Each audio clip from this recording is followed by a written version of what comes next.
दादा अब्दुल्ला महात्मा गांधी के पास आते हैं और अपने केस के बारे में बताते हैं और इसकी पैरवी करने के लिए महात्मा गांधी दक्षिण अफ्रीका तो महात्मा गांधी को एक रेलवे स्टेशन पर उतार देते हैं और उस रेलवे स्टेशन का नाम होता है पीटर मैरिट्सबर्ग। विरोध में प्रथम बार दक्षिण अफ्रीका में सत्याग्रह आंदोलन चलाया था। सब बोल रहे थे, कोई भी नौजवान दिखता उनको बोलता है कि तुम्हें ब्रिटेन के पक्ष में युद्ध करना चाहिए, ब्रिटेन के पक्ष में जाके युद्ध करना चाहिए। तो फिर जाके बात ही बोलते तो भारतीयों ने उनको एक उपाधि दे दी थी, भर्ती करने वाला दलाल। गुड मॉर्निंग दोस्तों, शत्रुजीत डिफेंस एकेडमी में आप सभी का स्वागत है। आज हम मॉडर्न हिस्ट्री का एक टॉपिक पढ़ेंगे जिस टॉपिक का नाम होगा गांधी युग। गांधी युग में हम सीधे सीधे बताएं तो गांधी जी के बारे में, गांधी जी का जीवन परिचय और गांधी जी के द्वारा किए गए महत्वपूर्ण आंदोलन के बारे में चर्चा करेंगे। तो गांधी युग का जो टाइम पीरियड था वो 1915 से लेके 1947 तक के बीच में जो टाइम पीरियड था वो गांधी युग का टाइम पीरियड था। गांधी जी के जीवन परिचय में सबसे पहले हम ये पढ़ेंगे कि गांधी जी का जो जन्म होता है वो 2 अक्टूबर 1869 में पोरबंदर में होता है और ये जो पोरबंदर जगह पड़ती है वो गुजरात के अंदर पड़ती है। गांधी जी का वास्तविक नाम मोहनदास था, पिता का नाम करमचंद गांधी और माता का नाम पुतलीबाई। अगर मैं बात करूं महात्मा गांधी की पत्नी का नाम, तो महात्मा गांधी की पत्नी का नाम था कस्तूरबा बाई। फिर हम गांधी जी की कुछ शिक्षा के बारे में बात कर लेते हैं। महात्मा गांधी कानून की शिक्षा प्राप्त करने के लिए इंग्लैंड गए थे और कब गए थे? 1888 में। 1891 में इन्हें बैरिस्टर की डिग्री प्राप्त हुई और वापस भारत लौट जाते हैं। 1888 में गए और 1891 में वो वापस भारत आ जाते हैं और उन्हें एक डिग्री मिलती है जिसे बैरिस्टर की डिग्री बोलते हैं। 1893 में गुजरात व्यापारी दादा अब्दुल्ला के मुकदमे की पैरवी हेतु वो दक्षिण अफ्रीका गए थे। महात्मा गांधी जब भारत आ जाते हैं तो वो गुजरात में एक जगह पड़ती राजकोट, वहां पर अपनी वकालत शुरू कर देते हैं। वो उनके बाद उनके पास एक केस आता है दादा अब्दुल्ला का। दादा अब्दुल्ला उस समय दक्षिण अफ्रीका में रह रहे होते हैं। दादा अब्दुल्ला के प्रॉपर्टी को लेकर कुछ विवाद हो जाता है तो उनको एक ऐसा वकील चाहिए होता है जो गुजराती भाषा का जानकार हो।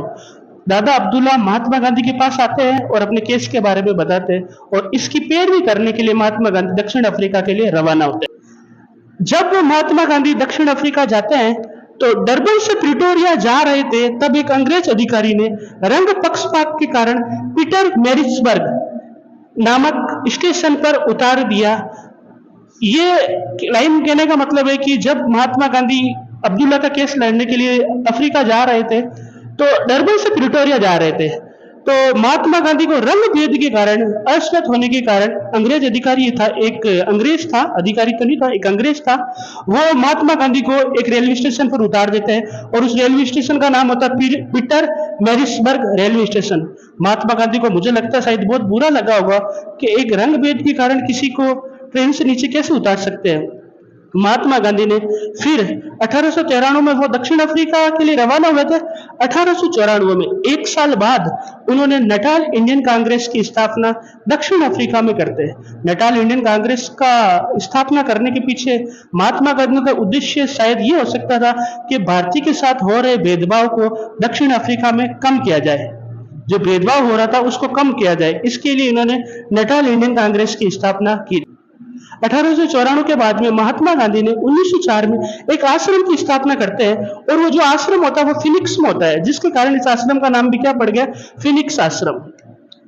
महात्मा गांधी ने 1906 में परवाना कानून के विरोध में प्रथम बार दक्षिण अफ्रीका में सत्याग्रह आंदोलन चलाया था। सबसे पहले भारत में उन्होंने 1917 में चंपारण के टाइम चलाया था, लेकिन उससे पहले 1906 में उन्होंने दक्षिण अफ्रीका में भी सत्याग्रह आंदोलन चला दिया था। 1909 में महात्मा गांधी जब इंग्लैंड से दक्षिण अफ्रीका आ रहे थे तो उन्होंने एक पुस्तक लिखी जिस पुस्तक का नाम था हिंद स्वराज, और हिंद स्वराज की जो भाषा थी वो भाषा थी गुजराती भाषा। 1888 में महात्मा गांधी दक्षिण अफ्रीका गए, उनको लगा होगा कि अब हमें भारत चलना चाहिए। 1888 से लेकर 1915 तक 21 वर्ष दक्षिण अफ्रीका में रहने के बाद 9 जनवरी 1915 को वो वापस भारत लौटे और जब भारत आए तो इस खुशी में भारत में प्रवासी दिवस के रूप में मनाया। भारत वालों ने इस दिन प्रवासी दिवस के रूप में मनाया। गांधी जी भारत आते ही गोपाल कृष्ण गोखले से मिले और उन्होंने गांधी जी को भारत घूमने को कहा और गांधी जी ने गोपाल कृष्ण गोखले को राजनीतिक गुरु माना। गांधी जी जैसे ही वापस भारत आते हैं तो सबसे पहले एक गुरु बनाते हैं और उन गुरु का नाम होता है गोपाल कृष्ण गोखले। और गोपाल कृष्ण गोखले महात्मा गांधी को भारत भ्रमण हेतु बोलते हैं कि आपको पूरा भारत का भ्रमण करना चाहिए। गांधी जी दक्षिण अफ्रीका से जब वापस आ जाते हैं तो उन्होंने अहमदाबाद में एक आश्रम बनाते हैं जिस आश्रम का नाम होता है कोचरब आश्रम। लेकिन प्लेग बीमारी उस समय आ जाती है। प्लेग बीमारी आ जाने के कारण जो कोचरब आश्रम था उसको थोड़ा स्थानांतरण करना पड़ा, थोड़ा ट्रांसफर करना पड़ा। और जो कोचरब आश्रम जिस जगह लेके गया वो साबरमती नदी के किनारे था, जिसके कारण इस आश्रम का बाद में नाम पड़ गया साबरमती। गांधी जी वापस जब दक्षिण अफ्रीका से लौटे थे उस समय प्रथम विश्व युद्ध चल रहा था एवं गांधी जी ने भारतीयों को अंग्रेजों की सहायता के लिए प्रोत्साहन किया। इसको देखते हुए भारतीयों ने इन्हें भर्ती करने वाला दलाल नाम से संबोधित किया। गांधी जी जब दक्षिण अफ्रीका से वापस भारत आ जाते हैं तो उस समय फर्स्ट वर्ल्ड वॉर, प्रथम विश्व युद्ध हो रहा होता है ब्रिटेन और जर्मनी के बीच में। भारतीय महात्मा गांधी होते हैं वो भारतीय को पूरे जब भारत का भ्रमण कर रहे थे तो उस समय यही बोल रहे थे कि कोई भी नौजवान दिखता उनको बोलता है कि तुम्हें ब्रिटेन के पक्ष में युद्ध करना चाहिए, ब्रिटेन के पक्ष में जाके युद्ध करना चाहिए। तो फिर जाकर भी जाके बात ये बोलते तो भारतीयों ने उनको एक उपाधि दे दी थी, भर्ती करने वाला दलाल या भर्ती करने वाला सार्जेंट। लेकिन अंग्रेजों ने महात्मा गांधी को वापस एक उपाधि दी, उस उपाधि का नाम था केसर हिंद की उपाधि 1915 में महात्मा गांधी को दे देते हैं। एक बार हम वापस एक बार रिवीजन कर लेते हैं कि हमने क्या क्या पढ़ा था महात्मा गांधी के बारे में। हमने सबसे पहले पढ़ा था कि महात्मा गांधी का जो जन्म होता है वो 2 अक्टूबर 1869 में पोरबंदर में होता है और जो पोरबंदर जो जगह पड़ती है वो गुजरात में पड़ती है। महात्मा गांधी के पिता का नाम करमचंद गांधी, माता का नाम पुतलीबाई और पत्नी का नाम कस्तूरबा बाई और गांधी जी का जो वास्तविक नाम था वो था मोहनदास करमचंद गांधी। शिक्षा के बारे में 1888 में कानून की शिक्षा प्राप्त करने के लिए वो इंग्लैंड गए थे और 1891 में वो वापस एक बैरिस्टर की डिग्री लेके वापस भारत आ जाते हैं। 1893 में एक गुजराती व्यापारी होता है दादा अब्दुल्ला।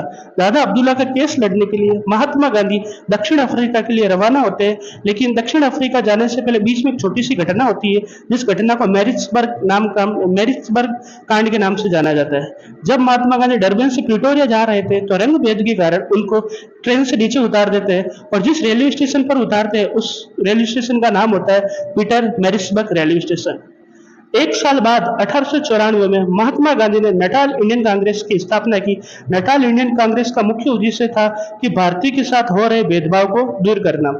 1904 में महात्मा गांधी ने एक आश्रम बनाया, उस आश्रम फिनिक्स में बनाया जिसके कारण उस आश्रम का नाम भी पड़ गया फिनिक्स आश्रम। 1909 में महात्मा गांधी इंग्लैंड से जब दक्षिण अफ्रीका आ रहे थे तो उन्होंने एक पुस्तक लिखी हिंद स्वराज और हिंद स्वराज पुस्तक की जो भाषा थी वो थी गुजराती भाषा। 9 जनवरी 1915 को महात्मा गांधी वापस भारत आते हैं और इस दिन 9 जनवरी को प्रवास दिवस के रूप में मनाया जाता है। फिर जैसे ही महात्मा गांधी भारत आते हैं तो वो गोपाल कृष्ण गोखले को अपना राजनीतिक गुरु बनाते हैं और गोपाल कृष्ण गोखले उनको भारत भ्रमण के लिए सलाह देते हैं।